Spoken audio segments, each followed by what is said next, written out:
chers élèves, enfin, la méthode de la dissertation que vous attendiez tant dans notre matière préférée, les sciences économiques et sociales. On rappelle qu'au baccalauréat ES, dans la matière, il y a 2 épreuves au choix, dont la fameuse disserte. Pour commencer, on s'interroge évidemment que signifie disserter. Vous pouvez regarder dans un dictionnaire, éventuellement un moteur de recherche, mais on peut dire au préalable que disserter, c'est débattre d'une question, discuter, bien sûr toujours de manière argumentée. Première étape, l'analyse du sujet. On prend 10-15 minutes, on se pose, on réfléchit, on se pose des questions sur le sujet lui-même et son intitulé. On ne se précipite pas sur les documents, on pose d'abord les bases essentielles. Alors, quelles sont-elles? Tout d'abord, repérer dans l'intitulé les mots-clés à définir de la matière, pas les mots de français, mais les mots de sciences économiques et sociales. Quel est le thème principal? De quoi on va parler principalement? Comme d'habitude dans toutes les autres matières, le champ spatio-temporel, quelle époque, quel pays. S'interroger précisément sur le type de sujet, il y en a 2 en SES. Sujet de type problématique.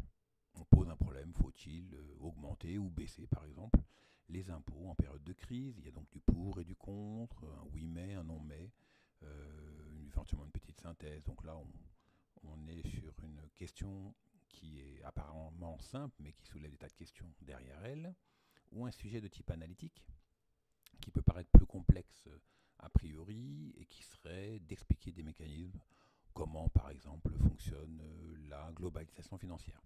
Là, les aspects techniques seront plus importants. Il faudra trouver dans le sujet, quel qu'un soit, bien sûr, la problématique, qui peut être l'étape la plus difficile pour un élève. De quoi s'agit-il? D'une phrase qui peut être interrogative ou non et qui précise l'intitulé du sujet avec une méthode pour pouvoir y répondre. Donc c'est une question transitoire qui, lorsqu'on y a répondu, permet de répondre au sujet. Elle est donc plus simple, plus précise et elle permettra de suivre votre raisonnement tout au long de votre devoir. Étape suivante, on mobilise ses connaissances, essentiellement du cours ou même de sa culture générale. On se creuse les méninges, on passe une petite demi-heure sur cette étape où il faudra repérer le programme où l'on fait référence pour se dire tiens, je me rappelle de telle notion, j'ai vu tel élément dans ce chapitre qui peut être important. Les notions vues en cours, on les définira, on utilisera des arguments bien sûr, on explicitera des mécanismes. Sur un brouillon, on peut faire un petit schéma, éventuellement même reprendre un schéma qu'on a vu en cours, qui nous donneront les éléments explicatifs. Ensuite, on peut repérer d'éventuelles théories à mobiliser, par exemple tel auteur de sociologie ou d'économie. Et enfin, bien sûr, il faudra illustrer le sujet à travers des faits, des exemples que vous aurez vus en cours ou que vous connaîtrez par votre grande culture générale. Troisième étape, plus complexe, plus détaillée, passer 1 heure à 1h20 sur l'analyse des documents. Là, on précise évidemment les documents, on repère quel type de documents et on les présentera au cours du devoir. On ne se lance pas dans un document tant qu'on n'a pas au départ repéré les termes importants qu'il faudra retrouver dans les documents plutôt que chercher à l'aveugle. Lorsqu'on rentre dans les documents, on se pose 3 questions. Les informations principales, quelles sont-elles? Donc ça peut être décrire un phénomène, les causes d'un phénomène, les conséquences, d'éventuelles données chiffrées qui seraient intéressantes, c'est souvent le cas dans les documents statistiques.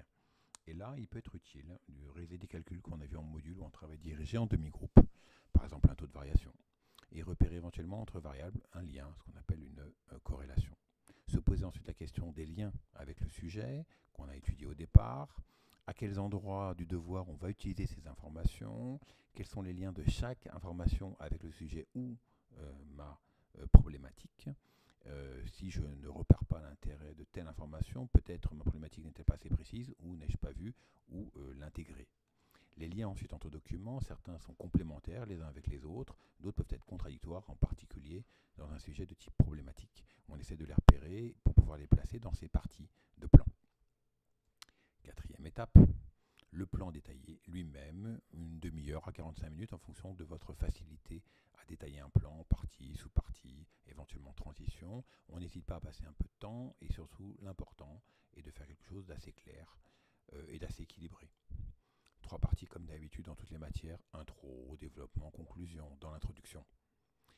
Pas facile l'accroche du sujet, c'est-à-dire qu'on essaye de faire une phrase qu'elles soient liées à l'actualité ou à un phénomène de long terme, qui permettent de justifier qu'on se pose le sujet. Donc il faut avoir repéré au préalable, avoir bien réfléchi à l'intérêt du sujet de la disserte, de la discussion, pour utiliser un exemple qui illustre cet enjeu, cet intérêt du sujet. On définira les mots-clés qu'on a vus en brouillon, on présentera cette problématique et le plan qui aurait été vu au préalable.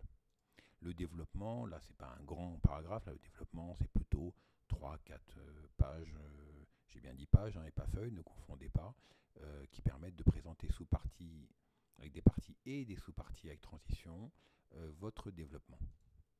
Dans chaque sous-partie, qu'y a-t-il? 2 ou 3 paragraphes, avec chacun un argument au minimum par paragraphe, et bien sûr un exemple tiré d'un document ou d'un paragraphe. Quand vous utilisez le document la première fois, vous n'hésitez pas à le citer, à le présenter. Transition entre chaque paragraphe, essayez d'équilibrer vos parties, pas forcément les sous-parties, mais au minimum les parties pour que le plan soit à peu près équilibré. Enfin, la conclusion, classique, le bilan, réponse au sujet, et une phrase d'ouverture, essayer de montrer que on n'en a jamais fini de réfléchir, qu'il faut pousser plus loin la réflexion. Comment repérer une phrase d'ouverture, comment la sortir et à partir de quoi? C'est pas facile pour un élève. Essayez de repérer les points qui sont un peu limites du sujet, un peu hors sujet, que vous n'avez pas vraiment utilisé parce que c'était un peu limite. Et là, vous avez un début de réflexion supplémentaire sur le sujet, et à ce moment-là, ça peut vous servir de phrase d'ouverture. Évidemment, si vous étiez hors sujet tout le devoir, la phrase d'ouverture ne s'imposerait pas. Dernière étape enfin, la plus importante, c'est là où il faut mettre le paquet, mettre tout son énergie, tout ce qui vous reste, on y va, on rédige à fond, entre 1h15 et 2 heures, selon le temps qui vous reste au préalable. Essayez d'exploiter bien sûr vos 4 heures, c'est un devoir prévu pour 4 heures. Si vous partiez au bout de 2 heures, on pourrait estimer que ce serait un peu léger. Quelques étapes. D'abord, on rédige des phrases toujours courtes, claires. Sujet, verbe, complément. Pas de phrases qui durent un paragraphe, qui font 7 ou 8 lignes, où on se perd. Non, on est clair, quitte à préciser par une deuxième phrase. La première, on utilise bien sûr le vocabulaire de la matière des SES, vocabulaire en économie, sociologie, éventuellement de sciences politiques, pour bien montrer qu'on maîtrise le domaine. On indique bien sûr à chaque fois la référence de chaque document avec son numéro, et à la fin, on n'oublie pas de bien relire son devoir pour éviter les grosses coquilles, les grosses erreurs, fluidifier parfois certaines choses, rajouter une petite phrase à côté qu'on aurait éventuellement oublié, et on termine tranquillement son devoir de dissertation.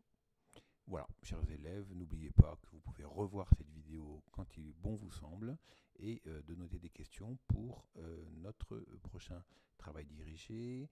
À